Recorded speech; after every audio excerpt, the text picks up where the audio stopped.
റെഡിയാ? അത് ഞാൻ ഇന്നത്തെ ക്യാബിനറ്റ് തീരുമാനങ്ങൾ വിശദീകരിക്കാം. പാലക്കാട് ജില്ലയിലെ നെല്ല് സംഭരണവുമായി ബന്ധപ്പെട്ട് കർഷകർക്ക് പണം കൊടുക്കാൻ ഒരുപാട് തടസ്സങ്ങൾ ഉണ്ടായിരുന്നു. ആ തടസ്സങ്ങളെല്ലാം മന്ത്രിമാരുടെ നേതൃത്വത്തിൽ യോഗങ്ങൾ ചേർന്ന് അവർ വെച്ച നിർദ്ദേശങ്ങളുടെ അടിസ്ഥാനത്തിൽ ഇന്ന് ക്യാബിനറ്റ് കൂടി എടുത്ത തീരുമാനത്തിന്റെ പിൻബലത്തിൽ ആ പ്രശ്നങ്ങൾ പൂർണ്ണമായി പരിഹരിച്ചു. പാലക്കാട് ജില്ലയിലെ നെല്ല് സംഭരണവുമായി ബന്ധപ്പെട്ട ഒരു ശാശ്വത പരിഹാരമാണ് ഇന്നത്തെ ക്യാബിനറ്റ് നടപടിയോടുകൂടി ഉണ്ടായിരിക്കുന്നത്. ഇതുമായി ബന്ധപ്പെട്ട് 2-ാം തീയതി മന്ത്രിമാരുടെ യോഗം ചേർന്നു. പിന്നെ PRS വായ്പ അനുവദിക്കുന്നതിൽ നിന്നും പ്രാഥമിക സഹകരണ സംഘങ്ങളെ പൂർണ്ണമായി ഒഴിവാക്കി. പാലക്കാട് മാത്രമായിരുന്നു പ്രാഥമിക സംഘങ്ങൾ. അപ്പൊ എല്ലാം സിവിൽ സപ്ലൈസിന്റെ സപ്ലൈകോയുടെ കീഴിൽ കൊണ്ടുവന്നു.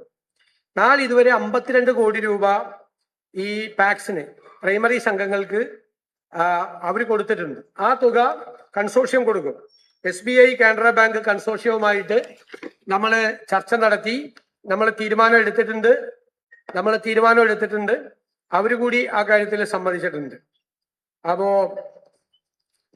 അതിനകത്തുള്ള തീരുമാനം പൂർണ്ണമായി എല്ലാവർക്കും പണം ഉടൻ തന്നെ വിതരണം ചെയ്യാൻ പറ്റും. പാലക്കാട് നെൽകർഷകർ ഒരു വലിയ തടസ്സമായിട്ട് നിന്നിട്ട് എല്ലാ തടസ്സങ്ങളും നീക്കി. പിന്നെ ബഹുമാനപ്പെട്ട കേരള ഹൈക്കോടതിയിൽ സംസ്ഥാന സർക്കാർ കേസുകൾ കൈകാര്യം ചെയ്യുന്നതിനായി സ്പെഷ്യൽ ഗവൺമെന്റ് ബിൽഡർമാര്, അതുപോലെ സീനിയർ ഗവൺമെന്റ് ബിൽഡർമാരെ കുറെ പേരെ നമ്മളിന്ന് നിയമിച്ചിട്ടുണ്ട്. തൃശൂർ പൂരവുമായി ബന്ധപ്പെട്ട് മുണ്ടത്തിക്കോട് ഗ്രാമത്തിലെ കട്ടക്കുളം പ്രദേശത്തെ വെടിമരുന്ന് ശാലയിലുണ്ടായ സ്ഫോടനത്തിൽ അപകടത്തിൽപ്പെട്ടവർക്ക്, അതായത് ചികിത്സയിലിരിക്കെ മരണപ്പെട്ടവരുടെ ആശ്രിതർ, അപകട സ്ഥലത്ത് നിന്ന് ലഭിച്ച ശരീര ഭാഗങ്ങളുടെ DNA പരിശോധനയിൽ കണ്ടെത്തിയവരുടെ ആശ്രിതർ എന്നിവർക്ക് എല്ലാവർക്കും 14 ലക്ഷം രൂപ വെച്ച് ധനസഹായം അനുവദിക്കുന്ന കാര്യത്തിൽ തീരുമാനമെടുത്തിട്ടുണ്ട്. ഓരോ വകുപ്പിന് കീഴിലും പ്രവർത്തിക്കുന്ന വിവിധ ബോർഡ് കോർപ്പറേഷനുകളിൽ മുൻ സർക്കാരിന്റെ കാലത്ത് നിയമിതരായി ഇപ്പോഴും തുടർന്നു വരുന്ന ചെയർമാൻ, വൈസ് ചെയർമാൻ എന്നിവരെ തൽസ്ഥാനത്ത് നിന്നും നിയമാനുസൃതമായി മാറ്റുന്നതിന് സ്വതന്ത്ര നടപടികൾ സ്വീകരിക്കാൻ തീരുമാനിച്ചിട്ടുണ്ട്. അപ്രകാരം വരുന്ന ഒഴിവുകളിൽ നിയമാനുസൃതം പുതിയ നിയമനങ്ങൾ നടത്തും.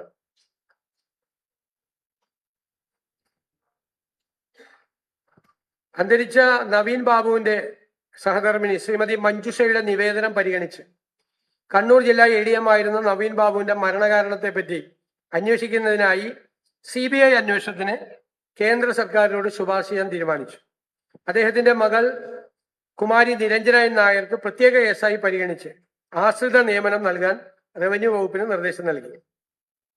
കേരളത്തിലെ തീരപ്രദേശത്തെ കടലിൽ 2026 ജൂൺ 10 മുതൽ ജൂലൈ 31 വരെ 52 ദിവസം ട്രോളിംഗ് നിരോധനം ഏർപ്പെടുത്തുന്നതിന് തീരുമാനിച്ചു. ഇതാണ് മന്ത്രിസഭാ തീരുമാനം. പിന്നെ ഇന്ന് സഭയിൽ വച്ച വൈറ്റ് പേപ്പറുമായി ബന്ധപ്പെട്ട കാര്യങ്ങളാണ് വിശദീകരിക്കാൻ ആഗ്രഹിക്കുന്നത്. ഞാൻ നിയമസഭയിൽ പറഞ്ഞതുപോലെ ഈ ധവളപത്രം ഒരു കുറ്റാന്വേഷണ റിപ്പോർട്ടോ ഒരു പൊളിറ്റിക്കൽ ഡോക്യുമെന്റോ ഒന്നുമല്ല. സർക്കാർ അധികാരമേക്കുന്ന സമയത്ത് fiscal health of the state ആണ്. സംസ്ഥാനത്തിന്റെ സാമ്പത്തിക ആരോഗ്യം എന്താണ് എന്ന് എല്ലാ വിഭാഗം ജനങ്ങളെയും, സാധാരണക്കാരായ ആളുകളെ ഉൾപ്പെടെയുള്ളവരെ ബോധ്യപ്പെടുത്തുന്നതിനുള്ള ഡോക്യുമെന്റാണ്. എത്ര വരുമാനം നമുക്ക് ലഭിക്കുന്നു, എത്ര ചെലവഴിക്കുന്നു, എത്ര ബാധ്യതകളുണ്ട്, ഭാവിയിൽ എത്ര സാമ്പത്തിക പ്രതിസന്ധികൾ ഉണ്ടാകും എന്നെല്ലാമാണ് ഇതിൽ പറയുന്നത്. വൈറ്റ് പേപ്പർ അനിവാര്യമാകുന്ന മറ്റൊരു പ്രധാന കാരണം പുതിയ സർക്കാർ അവതരിപ്പിക്കാൻ പോകുന്ന ബജറ്റിന്റെ പശ്ചാത്തലത്തിലാണ്. കഴിഞ്ഞ സർക്കാർ പാസാക്കിയ 26-27 ബജറ്റിലെ ന്യൂനതകളുടെ യഥാർത്ഥ ചിത്രം അതിനകത്ത് വരും. ഞാൻ നിയമസഭയിൽ പറഞ്ഞതുപോലെ 25-26 ബജറ്റ് കണക്കുകൾ പ്രകാരം കേരളത്തിന്റെ ആകെ ബാധ്യത 5.07 ലക്ഷം കോടിയാണ്. ഇത് സ്റ്റേറ്റിന്റെ GSTPയുടെ 35.5%. ഇപ്പൊ ഈ കടം കണക്കാക്കുന്നത്, കടത്തിന് പരിധിയുള്ളതുകൊണ്ട് കടം കണക്കാക്കുന്നത് സ്റ്റേറ്റ് GDPയുടെ GSTPയുടെ എത്ര ശതമാനം വരുമെന്നാണ്. 35.5% കടം വരുന്നത്. അതായത് 18 പ്രധാന സംസ്ഥാനങ്ങളുടെയാണ് നമ്മൾ സാധാരണ എടുക്കാറുള്ളത്. അത് ദേശീയ ശരാശരി 29.2ഉം ഈ 18 സംസ്ഥാനങ്ങളുടെ ശരാശരി 28.81 ആണ്. അപ്പൊ കേരളത്തിൻ്റെത് 35.5%. ഉയർന്ന തോതിലാണ്. ഈ കടവും GSTPയും തമ്മിലുള്ള റേഷ്യോ. പലിശ, സംസ്ഥാനത്തിന്റെ പലിശ ചെലവ് വരുമാന ചെലവിന്റെ മൊത്തമുള്ള വരുമാനത്തിന്റെ നമ്മൾ ചെലവഴിക്കുമ്പോൾ അതിന്റെ 17.73% വരും. ദേശീയ ശരാശരി 11.99%. ഭയങ്കര വലിയ തുക പലിശ എടുത്തിരിക്കുന്നത്, വലിയ പലിശയ്ക്കൊക്കെ എടുത്തിരിക്കുന്നതുകൊണ്ട് പലിശ മൊത്തം എക്സ്പെൻഡിച്ചറിന്റെ 17.73% പലിശയ്ക്ക് വേണ്ടിയിട്ട് പോവാ. വികസന ചെലവ് ആകെ ചെലവിന്റെ 39.9% മാത്രമാണ് ആകെ വികസന കാര്യങ്ങൾക്ക് വേണ്ടി ചെലവഴിക്കുന്നത്. ദേശീയ ശരാശരി 63.5. വ്യത്യാസം മനസ്സിലായ കേരളത്തിന്റെ? അപ്പൊ കൂടുതൽ പൈസ ചെലവാക്കുന്നത് കമ്മിറ്റഡ് എക്സ്പെൻഡിച്ചറിനാണ്. പലിശ, ശമ്പളം, അത് മനസ്സിലായ, പെൻഷൻ, അങ്ങനെയുള്ള കാര്യങ്ങൾക്ക്. മറ്റത് നേരെ 39.9 നമ്മുടെ ആവുമ്പോൾ 63.5 അവര് വികസന കാര്യങ്ങൾക്ക് ചെലവാക്കുന്നത്. പിന്നെ ക്യാപിറ്റൽ എക്സ്പെൻഡിച്ചറാണ്, മൂലധന ചെലവ്. അത് മൊത്തം GSTPയുടെ 1.34% മാത്രമാണ്. ദേശീയ ശരാശരി 3.2, സംസ്ഥാനങ്ങളുടെ ശരാശരി 3.09. അതായത് കടം എടുക്കുന്നത് മൂലധന ക്യാപിറ്റൽ എക്സ്പെൻഡിച്ചറിനല്ല വിനിയോഗിക്കുന്നത്. മൊത്തത്തിന്റെ ഒരു 1.34% മാത്രമേ വരുന്നുള്ളൂ. പിന്നെ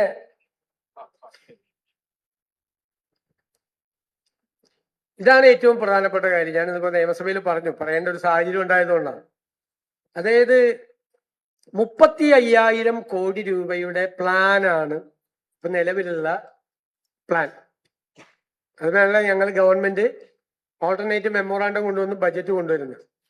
ഇതിൽ 20,500 കോടി ഇപ്പൊ ഇല്ല. 15,000 കോടി ബാക്കിയുള്ളൂ. കഴിഞ്ഞ ഗവൺമെന്റിന്റെ കാലത്തെ തെറ്റായ കണക്കാണ്. പ്ലാൻ അങ്ങനെ ഒരിക്കലും കൂട്ടാൻ പാടില്ല. അതായത് അവരുടെ ഒരു കണക്ക് 15ാം ധനകാര്യ കമ്മീഷന്റെ കാലത്ത് 55,000 കോടി രൂപ 5 കൊല്ലമായി റവന്യൂ ഡെഫിസിറ്റ് ഗ്രാന്റ് കിട്ടി. അതുകൊണ്ട് ഇനി വരാൻ പോകുന്ന 16ാം ധനകാര്യ കമ്മീഷനും അതുപോലെ ഗ്രാന്റ് തരും. ആദ്യത്തെ വർഷം 14,137 കോടി രൂപ കിട്ടും എന്ന് പ്ലാനിൽ എഴുതി വെച്ചു. അത് കിട്ടിയേക്കാം എന്നാണ് സംഭവം. പക്ഷെ 16ാം ധനകാര്യ കമ്മീഷൻ എന്ത് ചെയ്തു? റവന്യൂ ഡെഫിസിറ്റ് ഗ്രാന്റ് നിർത്തലാക്കി. അപ്പൊ പ്ലാനിലെ 14,137.69 കോടി ഇല്ല. മനസ്സിലാക്കണം. 2, 16ാം ധനകാര്യ കമ്മീഷൻ 15 ധനകാര്യ കമ്മീഷൻ നമുക്ക് തന്നിരുന്നത് 1.92% ഡെവല്യൂഷൻ നികുതി വിഹിതം. അപ്പോ കഴിഞ്ഞ ഗവൺമെന്റ് കണക്ക് കൂട്ടി അത് 2.8 കിട്ടുമെന്ന്. ഏത് കണക്കിന്റെ അടിസ്ഥാനത്തിലാണ് കൂട്ടിയെന്ന് എനിക്കറിയില്ല. പക്ഷെ കിട്ടിയപ്പോ 2.38 കിട്ടിയുള്ളൂ. അതിൽ നഷ്ടം 5,758.93 കോടിയാണ്. ഇതിന് പുറമെ മറ്റേ ഗ്രാന്റ് കിട്ടുമെന്ന് പ്രതീക്ഷിച്ച ഗ്രാന്റ് കിട്ടാത്തത് 603 കോടി. അപ്പൊ 35,000 കോടി രൂപയുടെ പ്ലാനിൽ 20,500 കോടി ഇല്ല. ഒരു ഗവൺമെന്റും കേരള ചരിത്രത്തിൽ ഇതുവരെ ഫേസ് ചെയ്യാത്ത ഗുരുതരമായ സിറ്റുവേഷനാണ് നമ്മൾ. പ്ലാനിന്റെ 35,000 കോടിയിൽ ഇവര് പ്രതീക്ഷിച്ചെന്ന് പറഞ്ഞിട്ട് വെച്ച 20,500 കോടി ഇല്ല. ഇതാണ് ഏറ്റവും ഗുരുതരമായ സാഹചര്യം. ഒരു ഗവൺമെന്റ് അങ്ങനെ ചെയ്യാൻ പാടില്ല. കിട്ടിയേക്കാം, കിട്ടും എന്നെല്ലാം പറഞ്ഞ് പ്ലാൻ ഉണ്ടാക്കാമോ? അങ്ങനെ ഉണ്ടാക്കിയ പ്ലാനാണ്. നോക്കിക്കോ, ഷെയർ ഓഫ് സെൻട്രൽ ടാക്സസിൽ ആ ഷോർട്ട് ഫോള് 2.8 കിട്ടുമെന്ന് പ്രതീക്ഷിച്ചെടുത്ത് 2.3 കിട്ടിക്കഴിഞ്ഞപ്പോൾ 3 to 8 കിട്ടിക്കഴിഞ്ഞപ്പോൾ ഉള്ളത് റവന്യൂ ഡെഫിസിറ്റ് ഗ്രാന്റിന്റെ 14,137 രൂപ ടോട്ടലാണ്. 20,500 ഞാൻ പറഞ്ഞതിന്റെ സ്പ്ലിറ്റപ്പാണ്. അടുത്ത് അപ്പൊ പിന്നെ അതുകൂടാതെ സർക്കാർ അടിച്ചേൽപ്പിച്ച അധിക ബാധ്യത, പോയ സർക്കാർ അടിച്ചേൽപ്പിച്ച അധിക ബാധ്യത, ജീവനക്കാർക്കും പെൻഷൻകാർക്കും ഉള്ള DA DR കുടിശ്ശിക, DA ജീവനക്കാർക്കും DR പെൻഷൻകാർക്കും, സപ്ലൈകോ കാരുണ്യ ഇൻഷുറൻസ് കോൺട്രാക്ടർമാർക്ക്, പിന്നെ മെഡിക്കൽ സർവീസസ് കോർപ്പറേഷൻ SC/ST കുടിശ്ശിക, ലോക്കൽ ബോഡിക്ക് അടക്കം 48,733 കോടി രൂപ. ഇതിൽ 21,690 കോടി രൂപ ഇമ്മീഡിയറ്റ് ആയിട്ട് കൊടുക്കണം. ഇതിനു കൂടാതെ കഴിഞ്ഞ LDF സർക്കാരിന്റെ കാലത്ത് ശമ്പള കമ്മീഷന്റെ കാലാവധി പൂർത്തിയായി അവരുടെ റിപ്പോർട്ട് കൊടുത്ത് അതിന്മേൽ നടപടി ആ ഗവൺമെന്റ് എടുക്കണമായിരുന്നു. അത് മനഃപൂർവ്വം പേ കമ്മീഷൻ വെക്കാതെ അവസാന സമയത്ത് പേ കമ്മീഷൻ വെച്ച് ഈ ഗവൺമെന്റ് വരുമ്പോൾ പേ കമ്മീഷൻ റിപ്പോർട്ട് തന്ന് ഗുരുതരമായ ബാധ്യത ഒരു ഗവൺമെന്റിന്റെ തുടക്കത്തിൽ തന്നെ ഈ ഗവൺമെന്റിന് ഉണ്ടാക്കി വെക്കും. വേറെ ഇതുകൂടാതെ കിഫ്ബിയുടെയും പെൻഷൻ കമ്പനിയുടെയും ബാധ്യത ഈ തുകയിൽ ഉൾപ്പെട്ടിട്ടില്ല. അല്ലാതെയാണ് ഇത്രയും ഹ്യൂജ് എമൗണ്ട് വരുന്നത്. നോക്കിക്കോ, DRES 21,670, DR എന്ന് പറയുന്ന പെൻഷൻകാർക്കുള്ളത് 14,000. ബിൽ ഡിസ്കൗണ്ടിങ് സിസ്റ്റം ബാങ്കുകൾക്കും കോൺട്രാക്ടർമാർക്കുള്ള ആ ഡിസ്കൗണ്ടിങ് സിസ്റ്റം ഉണ്ട് കോൺട്രാക്ടർമാർക്ക് പൈസ കൊടുക്കുന്നത്. അതിൽ ബാങ്കുകൾക്ക് കൊടുക്കാനുള്ളത് 3,431 കോടി. UGC DRES യൂണിവേഴ്സിറ്റിയും കോളേജ് സ്റ്റാഫിന് 1,500 കോടി. ഹെൽത്ത് ഇതും കാസ്പ് മറ്റേ കാരുണ്യ സ്കീമിന് കൊടുക്കാനുള്ളത് 2,017 കോടി. സപ്ലൈകോയ്ക്ക് കൊടുക്കാനുള്ളത് 2,893 കോടി. മെഡിക്കൽ സർവീസസ് കോർപ്പറേഷൻ 476 കോടി. SC/ST സ്കോളർഷിപ്പ് അരിയസ് പോലും കൊടുത്തിട്ടില്ല, 377 കോടിയാണ്. പിന്നെ തദ്ദേശ സ്വയംഭരണ സ്ഥാപനങ്ങളുടെ 3ാം ഗഡു കൊടുക്കാതെയാണ് പോയത്, 1,982. അങ്ങനെയാണ് 48,733 വരുന്നത്. ഇനി ഇമ്മീഡിയറ്റ് ആയിട്ട് കൊടുക്കേണ്ട തുക നേരെ DAD അതെല്ലാം സപ്ലൈകോ KMC എല്ലാം ഇത് ഇമ്മീഡിയറ്റ് ആയിട്ട് 21,000 കോടി രൂപ ഇപ്പൊ കൊടുക്കണം. പിന്നെ കേരളത്തിലെ ട്രഷറിയിൽ വലിയ തുക ക്യാഷ് ബാലൻസ് വെച്ചിട്ടാണ് സർക്കാർ പോയതെന്നും പറഞ്ഞുള്ള വ്യാപകമായ പ്രചരണമാണ്. ഇത് 2015, 16, 16, 17 സാമ്പത്തിക വർഷങ്ങളിൽ ട്രഷറിയും മെച്ചപ്പെട്ടായിരുന്നു. 17, 18, 18, 19 അത് ബാലൻസ് കുറയാൻ തുടങ്ങി. ഈ ബാലൻസിൽ ഒരു കാര്യമില്ല. കാരണം വെച്ചാൽ ഓരോ സമയത്ത് വരുന്ന പൈസ ഇപ്പൊ ഒരു 6,000 കോടി വരാൻ കാര്യം IGSTയും സെൻട്രൽ ഗ്രാൻഡും വന്നു. പക്ഷെ മെയ് 16 ആയപ്പോഴേക്കും അത് 2,000 കോടിയായിട്ട് ചുരുങ്ങി. മെയ് 16-ന് 2,212 കോടിയായി.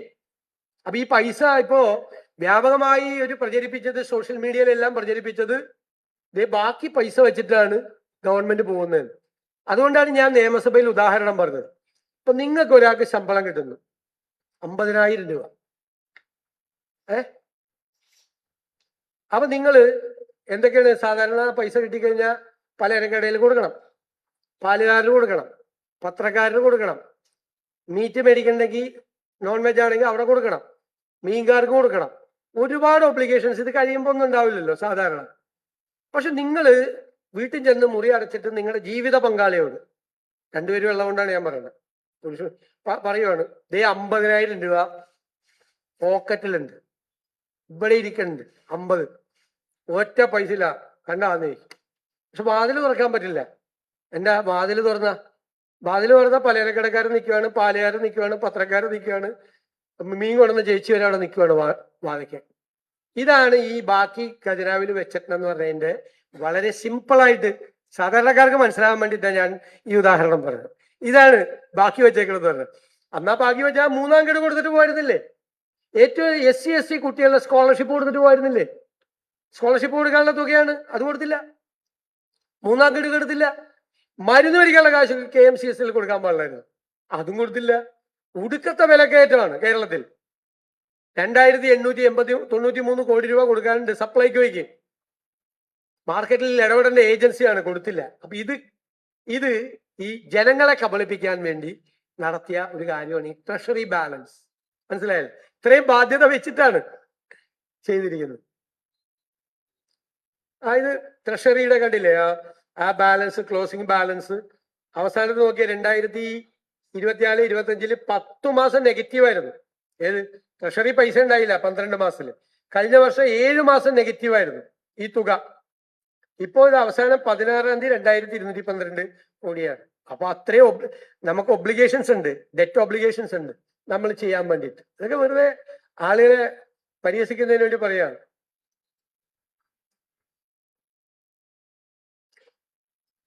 ഇപ്പൊ പദ്ധതി എക്സ്പെൻഡിച്ചർ കാണിക്കുന്നതിനും ഒരു ചെറിയ കൗശലം കാണിക്കുന്നുണ്ട്. ഇപ്പൊ നോക്കിയേ, പദ്ധതി വെട്ടിച്ചുരുക്കിയിരിക്കുകയാണ് 24, 23, 24 യഥാർത്ഥത്തിൽ ചെയ്തത് 30,000 കോടി ആണ് പദ്ധതി. ചെലവ് വരുത്തിയിരിക്കുന്ന 32,000 കോടിയായിട്ട് കാണിക്കണം. 127% പ്ലാൻ എക്സ്പെൻഡിച്ചർ എന്നാണ്. നിങ്ങൾ ഞെട്ടിപ്പോവും. അതായത് പ്ലാനിൽ കട്ട് ചെയ്തേക്കുവാണ്. ശരിക്കും 30,000 കോടിയിൽ വലിയ തുക ഈ 24, 25, 23, 24 കുറവ് വന്നു. വലിയ തുക പ്ലാൻ സൈസിൽ ഇല്ലേ, കട്ട് ചെയ്തു. ഇതെന്താ ഇങ്ങനത്തെ കണക്ക് വന്നതെന്നറിയാമോ? കിഫ്ബിയുടെ പൈസ, പെൻഷൻ ഫണ്ടിന്റെ പൈസ, ട്രാൻസ്പോർട്ടിന്റെ പൈസക്ക് ഇതിന്റെ കൂടെ കൂടിയേക്കും. അതെങ്ങനെ പ്ലാൻ എക്സ്പെൻഡിച്ചർ ആവുന്നു? കണക്ക് റിയലിസ്റ്റിക് അല്ല. ഫിനാൻസ് പോലും അറിയാതെയാണ് ഇങ്ങനത്തെ ഒരു കണക്ക് തയ്യാറാക്കി.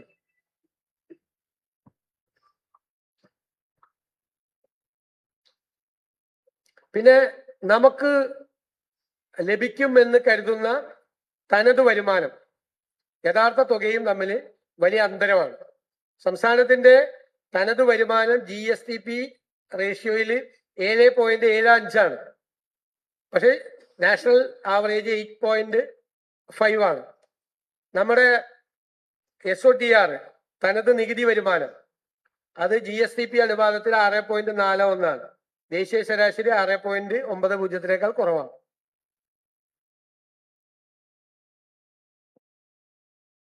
ഇനി കിഫ്ബി ഒരു പ്രതിഭാസമാണ്. അതായത് ബഡ്ജറ്റ് ചെയ്തൊരു എക്സ്ട്രാ ബഡ്ജറ്ററി ആണെന്ന് പറഞ്ഞിട്ട് ഉണ്ടാക്കിയതാണ്. എന്ത് ഗുണമാണ് അതുകൊണ്ട് ഉണ്ടാക്കിയതെന്നും കൂടി വ്യക്തമാണ്. കാരണം സംസ്ഥാനത്തെ വരുമാനത്തിൽ നിന്നും ലഭിക്കുന്ന വരുമാനത്തിൽ നിന്ന് ലഭിക്കുന്ന മോട്ടോർ വെഹിക്കിൾ സെസ് എല്ലാ വർഷവും കൊണ്ട് പോകും. 2,000 കോടി മുതൽ 3,000, 4,000 കോടിയൊക്കെ ആവും. അതാണ് അവരുടെ അടിസ്ഥാന ഫണ്ട്. അപ്പൊ അത് ബജറ്റിൽ നിന്ന് കൊടുക്കുന്നതാണ്. അവര് കടം മേടിക്കുന്ന വലിയ പലിശക്കാണ്. അതിനെക്കുറിച്ച് വലിയ ആക്ഷേപമുണ്ട്. വലിയ പലിശയ്ക്ക് കടം മേടിക്കുമ്പോൾ സോവറിൻ ഗ്യാരണ്ടി സ്റ്റേറ്റ് കൊടുക്കണം. അതായത് ഇവർക്ക് അടയ്ക്കാൻ പറ്റില്ല. കാരണം ഇവരുടെ ഇൻകം ജനറേറ്റിംഗ് ആയിട്ടുള്ള വരുമാനം ഉണ്ടാക്കുന്ന ഒരു പദ്ധതിയും കിഫ്ബിയിലില്ല. അപ്പോൾ കിഫ്ബിക്ക് ഒറ്റയ്ക്ക് തിരിച്ചടയ്ക്കാൻ പറ്റില്ല. അപ്പൊ എന്ത് ചെയ്യും? വീണ്ടും സർക്കാരിലേക്ക് വരും. അപ്പൊ സർക്കാർ തന്നെ പണം, അടിസ്ഥാന ഫണ്ടും കൊടുക്കണം, കടം മേടിക്കുന്ന തുകയും സർക്കാർ കൊടുക്കണം. അതിന്റെ വലിയ പലിശ, ഭയങ്കര പലിശ, ഞാൻ കാണിച്ചു തരാം. വലിയ പലിശക്കാണ് കടം മേടിച്ചിരിക്കുന്നത്. ഈ പലിശയും സർക്കാർ കൊടുക്കണം. അപ്പൊ സർക്കാരിന്റെ മീതെയുള്ള ഒരു ബാധ്യതയായി. ഇത് സർക്കാരിന് പുറത്താണ് പ്രവർത്തിച്ചിരുന്നത്. ധനകാര്യ വകുപ്പിനെ പോലും അറിയിക്കാതെ പ്രത്യേക സാമ്രാജ്യമായിരുന്നു കിഫ്ബിയുടെ സാമ്രാജ്യം. അപ്പൊ ഞങ്ങൾ തീരുമാനിച്ചിരിക്കുന്നത്, ക്യാബിനറ്റും തീരുമാനിച്ചിട്ടുണ്ട്, അത് ഒരു പഠനം നടത്തി എന്താണ് ചെയ്യേണ്ടതെന്ന്. ദോഷകരമല്ലാത്ത രീതിയിൽ ഒരു തീരുമാനം കിഫ്ബിയുടെ കാര്യത്തിലുണ്ടാവും പഠനം നടത്തിയതിനു ശേഷം.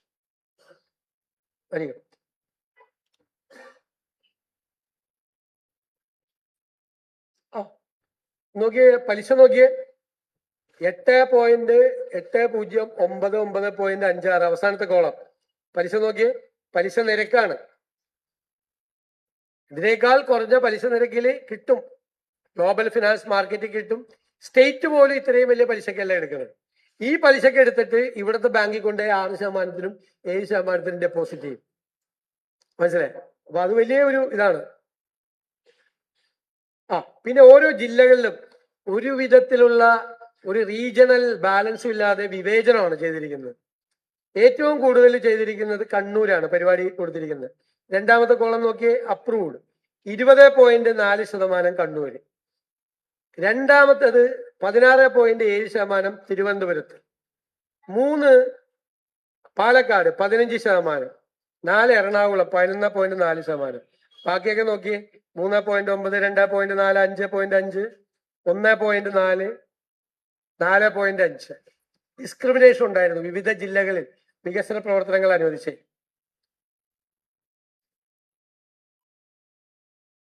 ഇത് അരിയേഴ്സ് ആണ്. സംസ്ഥാന ഗവൺമെന്റിന് ലോൺ റീപേയ്മെന്റിലുള്ള സംസ്ഥാന ഗവൺമെന്റ് കിട്ടാനുള്ള പൈസയാണ് കാണിച്ചിരിക്കുന്നത്, പണ്ട് മുതലേ ഉള്ളത്. പിന്നെ സോഷ്യൽ സെക്ടറിലേക്കുള്ള ഓരോ സ്പെൻഡിങ് ഇപ്പൊ നോക്കിക്കോ. അഗ്രികൾച്ചർ ആൻഡ് അലൈഡ് സർവീസ്, കൃഷിക്ക് വേണ്ടി 2015-16 6.19 ഉണ്ടായിരുന്നത് ഇപ്പോ കുറഞ്ഞ് 3.20-2.97% കൃഷിയുള്ളത്. 15-ൽ നിന്ന് 10 കൊല്ലം കഴിഞ്ഞപ്പോ പെർസെൻറ്റേജ് കൃഷിക്ക് വേണ്ടി ചെലവാക്കുന്ന തുക പകുതിയായി കുറഞ്ഞു. റൂറൽ ഡെവലപ്മെന്റ് 11.10 ഉണ്ടായിരുന്നത് 5.97 ആയി. സഹകരണം 0.46, 0.10 ആയി. ഇറിഗേഷൻ എല്ലാം കുറഞ്ഞു. പവർ 4.7 അത് മാത്രമാണ് കൂടിയിരിക്കുന്നത്, പവറിന്റെ മാത്രം. ബാക്കി എല്ലാം കുറവാണ്.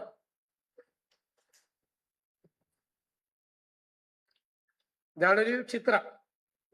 അപ്പൊ ഗുരുതരമായിട്ടുള്ള ഈ പ്ലാനുമായി ബന്ധപ്പെട്ടുള്ള 20,500 കോടി രൂപയുടെ പ്രശ്നം, 48,000 കോടി രൂപയുടെ ബാധ്യത, മറ്റു ബാധ്യതകൾ കൂടാതെയാണ്, പലിശ ബാധ്യതകൾ കൂടാതെയാണ്.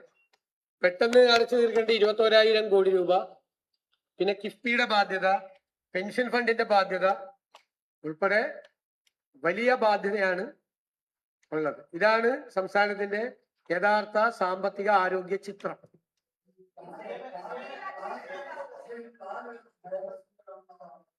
ഏതാ?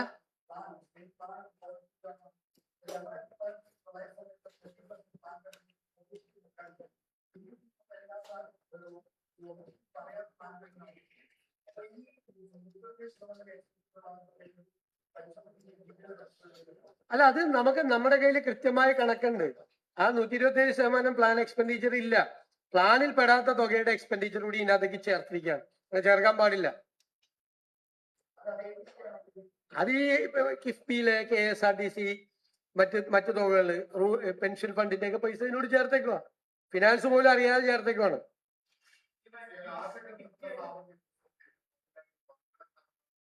അല്ല, മറികടക്കാനുള്ള മാർഗങ്ങൾ ഞങ്ങൾ ആലോചിച്ചുകൊണ്ടിരിക്കുകയാണ്. മറികടക്കണമല്ലോ, ചെയ്യാതിരിക്കാൻ പറ്റില്ല. അതിനുള്ള മാർഗങ്ങൾ അന്വേഷിച്ചുകൊണ്ടിരിക്കുകയാണ്. ഉറപ്പായിട്ട് ആ മാർഗങ്ങൾ ഉണ്ടാവും. പക്ഷെ ഇതാണ് യഥാർത്ഥ സിറ്റുവേഷൻ എന്ന് കേരളത്തിലെ ജനങ്ങൾ അറിയണം. ഞാൻ ആദ്യം പഠിക്കും. അത് പഠിച്ചിട്ട് അവര് നൽകുന്ന റിപ്പോർട്ടിന്റെ അടിസ്ഥാനത്തിൽ. അല്ലല്ല, അത് വേറെ സംവിധാനം ഉണ്ടാക്കും.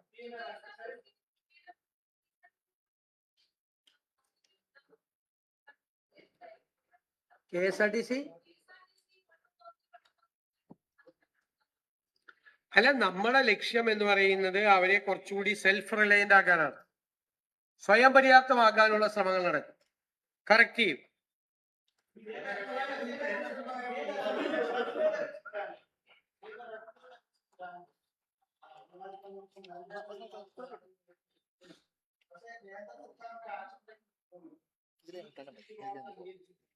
എങ്ങനെ?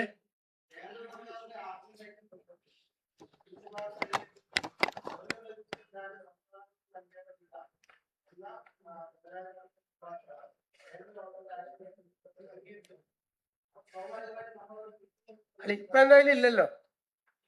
ഇപ്പൊ ഈ 14,000 കോടി കിട്ടില്ലല്ലോ. വേണ്ടെന്നാണ് അവർ ശുപാർശ കൊടുത്തേക്കണത്. അല്ല, ആളുകള് ജീവനക്കാരായിട്ടുള്ള ആളുകള്, സംഘടനകളൊക്കെ ശുപാർശ തന്നിട്ടുണ്ട്. ഞങ്ങളത് പരിഗണിച്ചിട്ടില്ല, ഇതുവരെ ചർച്ച ചെയ്തിട്ടില്ല, പരിഗണിച്ചിട്ടില്ല.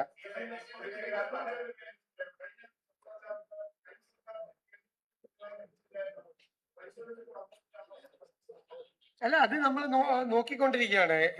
ഏതെല്ലാം ഭാഗത്താണ് കിട്ടാനുള്ളത്. ഓഡിറ്റിംഗ് ചെയ്ത സർട്ടിഫിക്കറ്റ് കൊടുക്കണം, യൂട്ടിലിറ്റി സർട്ടിഫിക്കറ്റ് കൊടുക്കണം, അതെല്ലാം പരിശോധിച്ചുകൊണ്ടിരിക്കുകയാണ്. പക്ഷെ കഴിഞ്ഞ സർക്കാർ പറഞ്ഞ ചില കാര്യങ്ങൾ ശരിയല്ല. അതായത് അവര് പറഞ്ഞു GST കോമ്പൻസേഷൻ 5 കൊല്ലം കിട്ടി, 6ാമത്തെ കൊല്ലം കിട്ടുമായിരുന്നെങ്കിൽ 12,000 കോടി കിട്ടുമെന്ന് പറഞ്ഞു. അതെങ്ങനെ കിട്ടണത്? GST ബില്ല് പാർലമെന്റ് പാസ്സാക്കിയത് 5 കൊല്ലത്തേക്ക് കോമ്പൻസേഷനാണ്. 5 കൊല്ലത്തേക്കുള്ള കോമ്പൻസേഷനെ പറഞ്ഞിട്ടുള്ളത്. അത് മാറ്റും 5 കൊല്ലത്തേക്കുള്ള കോമ്പൻസേഷൻ ആണ്. അതെങ്ങനെ 6ാമത്തെ കൊല്ലം കിട്ടുമായിരുന്നെങ്കിൽ എന്ന് പറഞ്ഞൊരു എമൗണ്ട് വെക്കണത്? മനസ്സിലായി? ഇപ്പൊ പറഞ്ഞ കാര്യത്തിലത്തെ ഒരു എമൗണ്ട് ആണത്.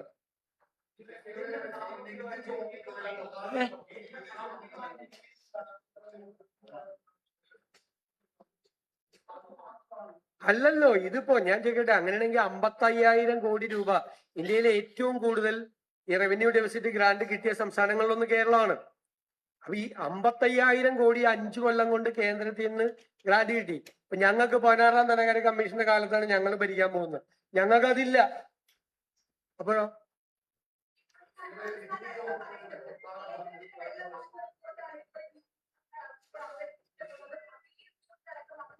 എവിടെയാണ്, ഏത് ഭാഗത്താണ് കാണുന്നതെന്ന് പറഞ്ഞാൽ? ഏത് ഭാഗത്താണ് അങ്ങനത്തെ ഒരു വെള്ളപൂശല്? എവിടെയാണ്? ഇതൊക്കെ ഈ ക്ലീശേ വന്ന കുറെ വാചകങ്ങളാണ്. പ്രത്യേകിച്ച് ഈ ഇടതുപക്ഷത്തിലുള്ള കമ്മ്യൂണിസ്റ്റുകാർ ഉപയോഗിക്കുന്ന ക്ലീശേ വന്ന കുറെ വാചകങ്ങളാണ്, കുറെ ലെഫ്റ്റ് ജാർഗൻസ്. അതൊന്നും വെച്ചുകൊണ്ട് പ്ലീസ്, അതൊന്നും വെച്ചുകൊണ്ട് റിയൽ ആയിട്ടുള്ള കണക്കാണ്, റിയൽ കണക്കാണ്. അത് ലെഫ്റ്റ് ജാർഗൻസ് വെച്ചുകൊണ്ട് ക്ലീഷേ വന്ന വാചകങ്ങളൊന്നും വെച്ചുകൊണ്ട് കണക്കല്ലാതാവില്ല. മനസ്സിലായില്ലേ? കണക്ക് കണക്ക് തന്നെയാണ്, അതിലൊരു വ്യത്യാസമില്ല.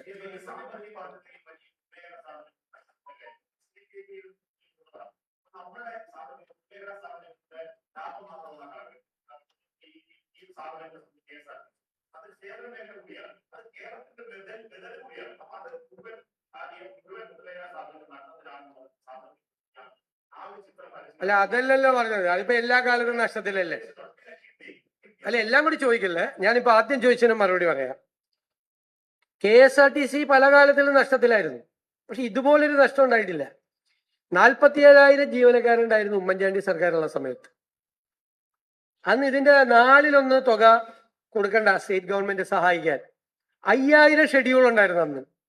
ഇപ്പൊ 3,000 താഴെ ഷെഡ്യൂളും 22,000 ജീവനക്കാരേ ഉള്ളൂ. അന്ന് കൊടുത്ത സർക്കാർ കൊടുത്ത സഹായത്തിന്റെ 5 ഇരട്ടിയാണ്, 4 ഇരട്ടി 5 ഇരട്ടിയാണ് ഇപ്പോ സ്റ്റേറ്റ് കൊടുക്കുന്നത്. അതെന്താ അങ്ങനെ പറ്റിയത്? അതെന്താ അങ്ങനെ പറ്റിയത്? ജീവനക്കാരുടെ എണ്ണവും കുറഞ്ഞു, അപ്പൊ സാലറി ലയബിലിറ്റി കുറയില്ലേ? ഇതും കുറഞ്ഞു, ഷെഡ്യൂളും കുറഞ്ഞു, വണ്ടി അത്ര ഓടുന്നില്ല, പക്ഷെ ചെലവ് കൂടുകയാണ്. അതിന്റെ അർത്ഥം എന്താ? അതൊക്കെ ശ്രദ്ധിക്കണം. സേവനം മാത്രമല്ല, അതിനെയൊക്കെ കുറെ കൂടെ സെൽഫ് റിലയന്റ് ആക്കാനും കൂടി ശ്രമിക്കണം. മനസ്സിലായില്ലേ? അതങ്ങനെ പൊക്കോട്ടെ, ഇതിങ്ങനെ പൊക്കോട്ടെ. ഇത് സേവനമാണെന്ന് പറയാൻ പറ്റില്ല.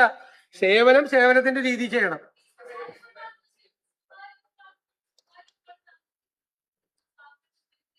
അല്ല, അതൊക്കെ ഒരു പോളിസി മാറ്റർ ആണ്. സ്വകാര്യ ഇൻവെസ്റ്റ്മെന്റുകൾ ഞങ്ങൾ സ്വാഗതം ചെയ്തിട്ടുണ്ട് നയപ്രഖ്യാപനത്തിൽ.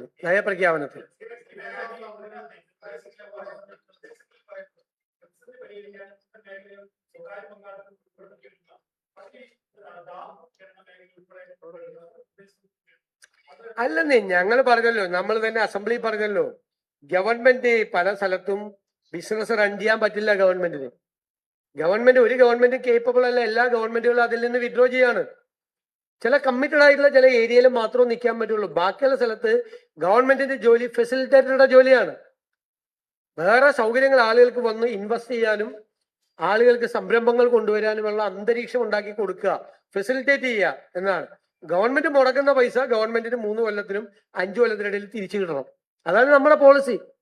ഇതൊക്കെ ഈ ഞാൻ പറഞ്ഞ കുറെ വാക്കുകൾ ഉപയോഗിച്ച് ഇതൊക്കെ 10-25 കൊല്ലമായിട്ട് ഇങ്ങനെ സ്റ്റാഗ്നന്റ് ആയി കിടക്കാണ്, അനങ്ങാതെ കിടക്കുകയാണ്. നമ്മൾ ഈ പൊതുജനത്തിന്റെ പണം, നിങ്ങളിത് ആലോചിക്കണം, ഞാനും നിങ്ങളും കൊടുക്കുന്ന നികുതി പണം തെറ്റായ രീതിയിൽ മിസ്മാനേജ്മെന്റ് കൊണ്ട് അത് നശിപ്പിക്കുകയാണ്.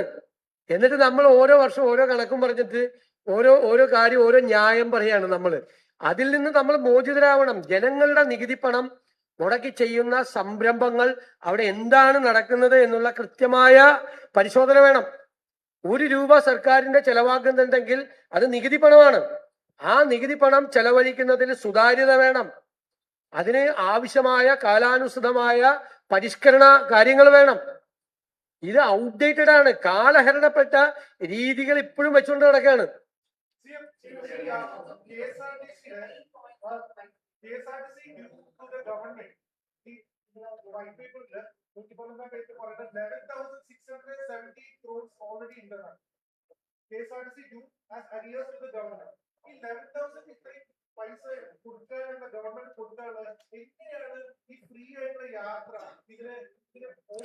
അല്ല, അത് ഞങ്ങൾ അനൗൺസ് ചെയ്ത ഒരു വെൽഫെയർ സ്കീം അല്ലേ, അതിന് ഗവൺമെന്റ് ഗ്രാന്റ് കൊടുക്കും അവർക്ക്. അല്ലാതെ KSRTCക്കാരോട് പൈസ കൊടുക്കാൻ പറയും. ഗവൺമെന്റ് ഗ്രാന്റ് കൊടുക്കും. ഗവൺമെന്റിന്റെ ഒരു വെൽഫെയർ സ്കീമാണത്, വെൽഫെയർ സ്കീമാണ്. ഞങ്ങൾ ജനങ്ങളോട് പറഞ്ഞ് ഡിക്ലെയർ ചെയ്ത ആ സ്കീമിന് ആവശ്യമായ പൈസ ബജറ്റിൽ മാറ്റിവെക്കും. മനസ്സിലായില്ല? അത് KSRTCയുടെ ബാധ്യത ആവില്ല.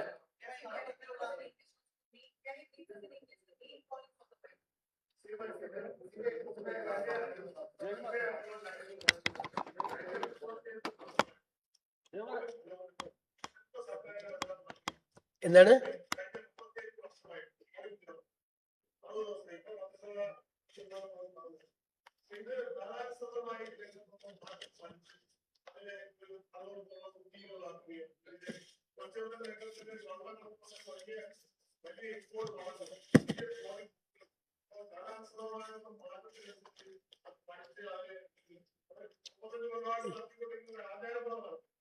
ആചാരമല്ല.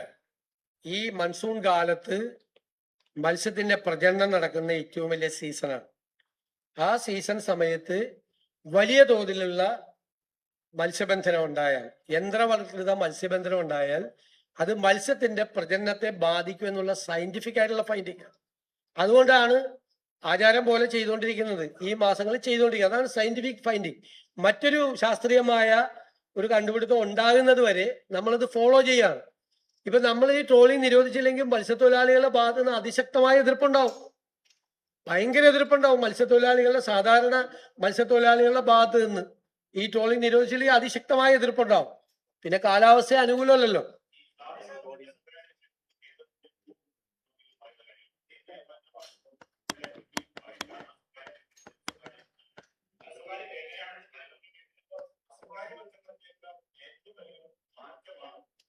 ആ ഉറപ്പായിട്ട് പ്രൈവറ്റൈസ് ചെയ്യണമല്ലോ, അതെല്ലാം പ്രൈവറ്റൈസ് ചെയ്യണം.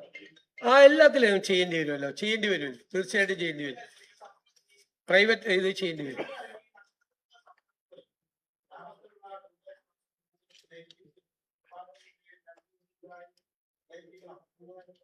ലയിപ്പിച്ചുകൊണ്ട് നമ്മൾ എങ്ങനെ ചെയ്യണം? അതായത് ഇച്ചിരി വരുമാനമുള്ള ഒരു വീടും വരുമാനം ഇല്ലാത്തൊരു വീടും കൂടി ഒരുമിച്ച് പോയെന്ന് പറഞ്ഞിട്ട് അതല്ല. നമ്മൾ സപ്ലൈകോയെ സെൽഫ് റിലയന്റ് ആക്കാനുള്ള ഒരു സ്കീം നമ്മൾ പ്രഖ്യാപിക്കും. അല്ല, അത് വെറുതെ കണക്കിൽ എഴുതി വെക്കാനേ പറ്റുള്ളൂ, അല്ലാതെ വേറെ ഗുണമില്ലല്ലോ. നമുക്ക് സപ്ലൈകോയ്ക്ക് മാർക്കറ്റിൽ ഇടപെട്ട് സാധാരണ മാർക്കറ്റിൽ വിലക്കയറ്റം ഉണ്ടാകുമ്പോൾ അവർ 13 എസെൻഷ്യൽ കോമോഡിറ്റീസിന് സബ്സിഡി കൊടുത്തിട്ടാണ്, വിതരണം ചെയ്തിട്ടാണ് മാർക്കറ്റിൽ ഇടപെടുന്നത്. ആ സബ്സിഡി കൊടുക്കേണ്ട തുക ഗവൺമെന്റ് കൊടുക്കുക. അതിന് പകരം അവരെ സെൽഫ് റിലയന്റ് ആക്കി അവർക്കത് ഗവൺമെന്റ് സബ്സിഡി ഇല്ലാതെ തന്നെ അവർക്ക് സബ്സിഡി കൊടുക്കാൻ പറ്റാവുന്ന ഒരു സാഹചര്യത്തിലേക്ക് സപ്ലൈകോയെ എത്തിക്കാനാണ് ഞങ്ങൾ നോക്കുന്നത്. ഇനി മതിയല്ലേ.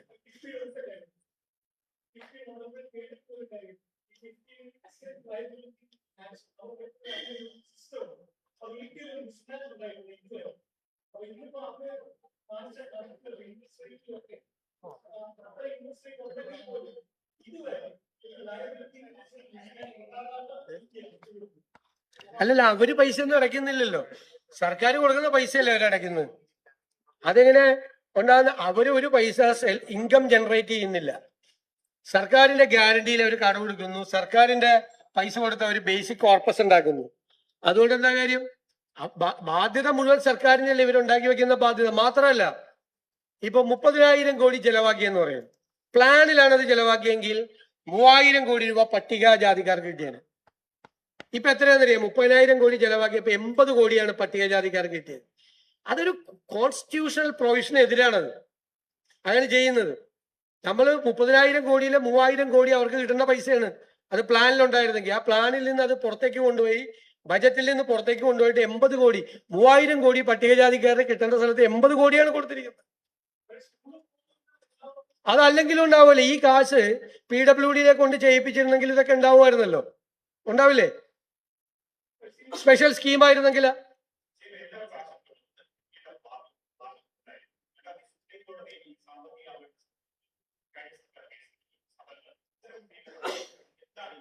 എല്ലാം കൂടി ഒരുമിച്ച് തീരുമാനിക്കാൻ പറ്റില്ലല്ലോ. കിഫ്ബിയുടെ കാര്യം ഞാൻ വളരെ കൃത്യമായിട്ട് പറഞ്ഞു. അത് പഠിച്ച് ഒരു വിദഗ്ധ സമിതി അത് പഠിച്ച് അവർ റിപ്പോർട്ട് തരുന്നതിന്റെ അടിസ്ഥാനത്തിൽ തീരുമാനമെടുക്കും.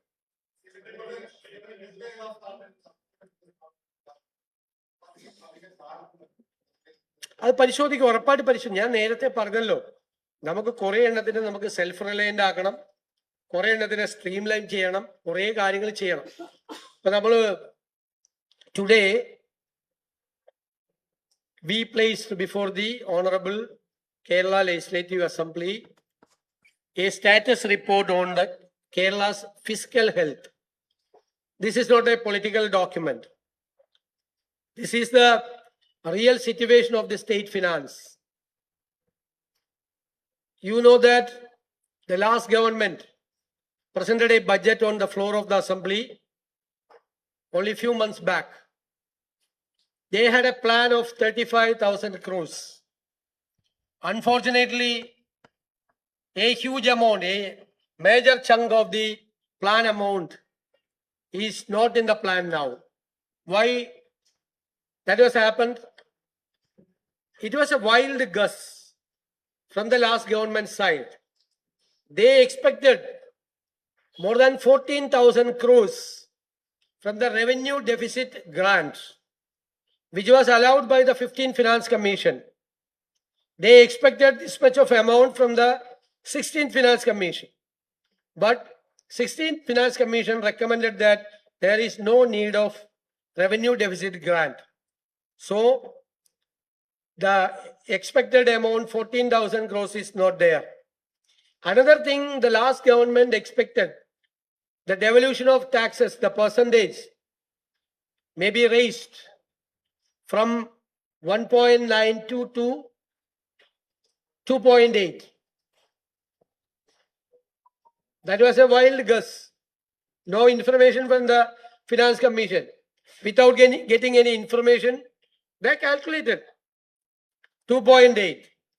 But the recommendation of the 16th Finance Commission is only 2.38. So we have to find out another 5,758 crores. And some other grants expected, not going to receive. That is 600 crores. So 20,500 crores is not there. This is a peculiar situation, not faced by any of the governments so far in Kerala.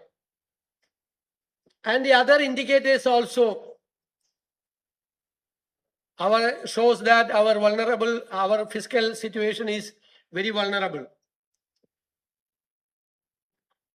Outstanding liabilities, that is the liabilities of the state government, is 5.5% of the GSDP. The national average is 29.2. Major 18 states average is 28.81. Kerala is having a biggest debt GSDP ratio. And committed expenditure, just like interest and other things, 77.6% of revenue receipts. National average, it is only 46.1. Development expenditure, our aggregate disbursement is very low. When we are comparing the national average of 63.5, ours is only 39.9. Capital expenditure is also very bad, 1.34%, where the national average is 3.2%. Interest payments, that is also a committed expenditure, 70.73% of revenue expenditure, while the national average is only 11.99. These are the situation.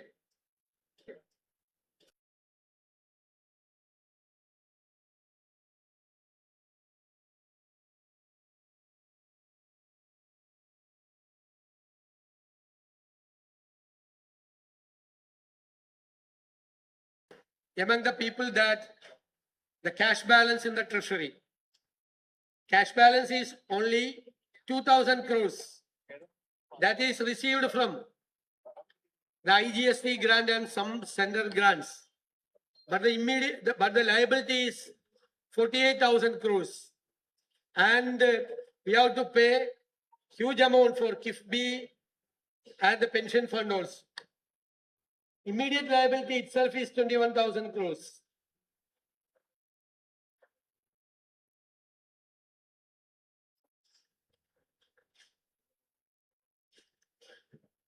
And the KIFBI also, that is an extra budgetary mechanism started by the last government. It is also putting some pressure on the finance of the state.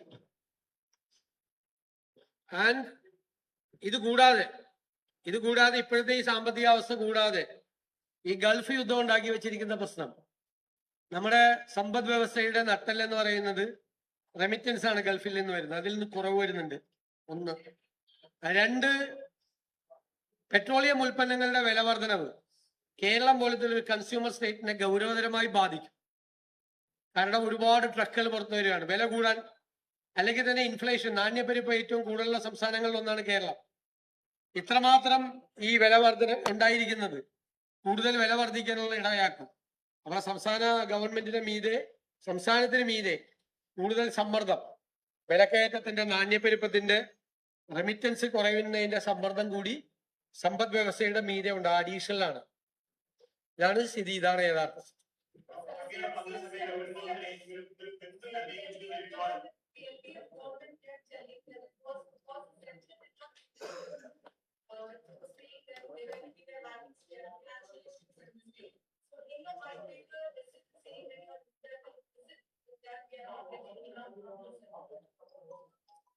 No. This is the fiscal health of the state. This is only a status report.